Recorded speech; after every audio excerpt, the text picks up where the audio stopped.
All right, everyone. Patty Norona. Thank you. Okay, I'm gonna go based on these questions because I was pretty much at a loss of what to talk about because no one wants to sit here and hear about insurance. That's just nerd.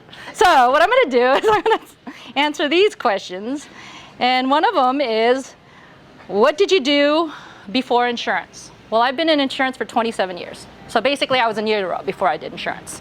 Just kidding. I'm just kidding.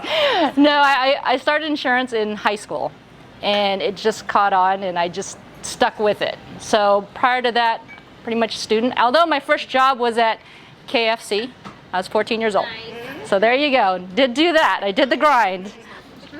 See, fast food. Did the grind. We did the grind. What is the most unique product you offer? Well, basically, you can insure everything. If you guys have ever been to like a Laker game where they have those half-court shots, yeah, they actually insure those. So there's a policy you can get if someone actually makes that. I did a little bit of research, and someone did like $1 million half-court shot or something like that, and the premium on that was about $500. So wow, they insure those things. Another thing they insure is with these professional athletes, they get insurance on how they do on the draft. So prior to the draft, they'll go in and buy a policy, and if, say, they're supposed to be number 10, and they get picked at number 30, well, they get paid for that. So you basically can insure everything. And we have the ability to look for products that have that. So yes, there's a lot of unique things out there. Huh? It doesn't seem ethical. Well, it's gambling, come on. So, okay, insurance first came out by, the first company that ever came out with it is Lloyd's of London. And how they actually developed this company is there's these guys at a coffee shop, they'd sit at the harbor, and they would bet on which ships came in. And that's how insurance developed. So, legalized gambling. How different is that from Santa Anita horse races? You're just like, come on. So yes, it's almost there. Let's see.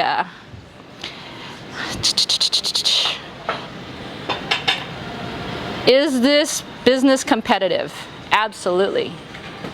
So I'm a farmer's insurance agent, and if you look down lines, there's about 50 of us just farmer's insurance agents. So yes, it's very competitive. But believe it or not, there's so much business out there, and it just depends on what you specialize in.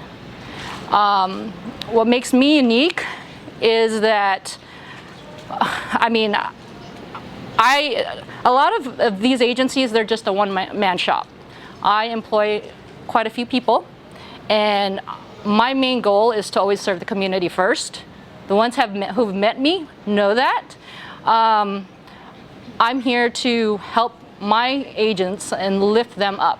And as they do well, I do well. I'm a mom and pop place, so another thing we do is we always support mom and pop industries.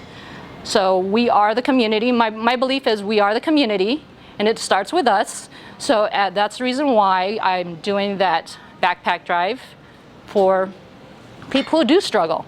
And then I do quite a bit with, I'm just doing the burrito bowl, and we do VIA and all these other things. Anything to do with the community. We sponsored Single Mothers Outreach, things like that. So these premiums that we take in, it goes back to the community. That is my main goal. Let's see, how did I get into farmers? Well, I worked for a brokerage prior to starting my own agency. Then my daughter came along, and I had to go, they were asking me to go back to work full time. Well, that's not feasible with 3 kids. So at that point, I decided to go off on my own. I was looking at the big 3, which is State Farm, Allstate, and Farmers. Well, being in the industry for such a long time, I saw the cycles that these companies went through. And with State Farm and Allstate, they're domiciled out in Chicago or Illinois, whereas Farmers is domiciled here in California. So with all the changes that are happening, I've watched companies pull the agency force, cancel like the key products in their companies because it just wasn't profitable for them here in California. Well, since Farmers is domiciled in California, I just figured what are the chances for them to tweak that when it originated here. Also, I wanted to go with one of the big three because it offers one of the best training, and then you get the support and the backing of the big company, which I get to distribute among you guys because I bought goodies for everybody. Because this is what I do. See? Oh my God. Patty, I have like a follow-up question to that kind of. Sure. Why did you consider starting your own brokerage, or is that like? Okay, the differences between a direct appointment and a broker. I mean, my background is brokerage. I help everybody, and I can still do that. That's the one good thing that Farmers allows me to do, because if they don't have a market for it, I can go to the outside. And I am able to do that, whereas the other ones can't. Now, the other thing with a broker is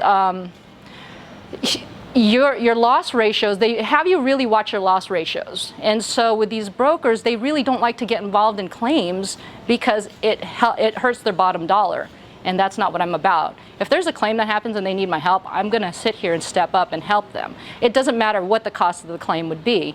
I want to make sure my clients are taken care of, whereas on the brokerage side, you can't get involved with that. So, yeah, a couple things can happen. You can lose your appointment because if your loss ratios are above 50%, then the company's not making money. So you could lose your appointment, or they can decrease commissions completely. So I didn't want that. Even though it's not your fault if your client. No, it's not their fault. It's not your fault. It's nothing. But it's just the way they underwrite, and they think, okay, well, your underwriting is not that great, so we're going to pull your appointment. So that's one of the reasons why I didn't specifically go that route. I know it's so much easier, and if you are looking for price, that's the way to go. But that's not what I'm about. Not about that. I'm more of the value, and there's niche markets. There are people out there who do value that assistance. All right. Sorry. I think those are pretty much it. Oh, can you talk about earthquake insurance and how it works? Well, most homeowner policies do not include earthquake or flood. Earthquake insurance is, of course, the trembles. There's, depending on where you live or what kind of home you have, so say you're in a condo or something that has an HOA or townhouse or something, then one of the biggest important coverage is loss assessments. What that is if an earthquake were to hit, the whole building would fall or whatever. Each owner is responsible for a certain portion of the loss. And some people who don't have that coverage have walked away from their whole condo. So loss assessment is important for condos, but basically earthquake, if it happens, if you have the insurance, they should be able to cover it as long as you have the proper coverage. Can you tell us about the deductible? About that, or Deductibles. So on the earthquake now, there's a lot more choices. They can go as low as 2.5%, and it's 2.5% of the dwelling, 5%, and it can go all the way up to 25%. However, the way that, well, I don't know about the earthquake. Well, the way homeowner policies pay claims is, say there's a loss and it costs $10,000 to, they come in and assess it and they're like, it's $10,000 and you have a $1,000 deductible. Well, the insurance company will cut a check for $9,000. And then it's up to you to go figure out and negotiate and haggle with people. I mean, 94 earthquake, it was so different. All the programs are different now.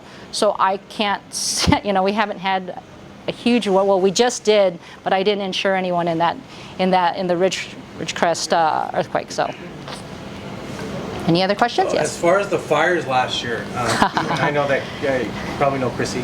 Yes. And Marlon. Yes. Monroe. So they've been telling me that because of all the fires last year, that Farmers is actually reducing the commission rates. No. Is that true? No. Well, no. Well, The reduction in commission rates is happening for other reasons, but the fires last year, I mean, you got to think about it. They had the hurricanes, then they had the Santa Rosa fires, then they had the Ventura fires. Everything hit all at once, and that took a toll on it. And then, of course, the Woolsey fires. So rates are going up. It's more of the rates that are getting hurt than us. Good. All right, cool. Thanks, Patty. You're welcome.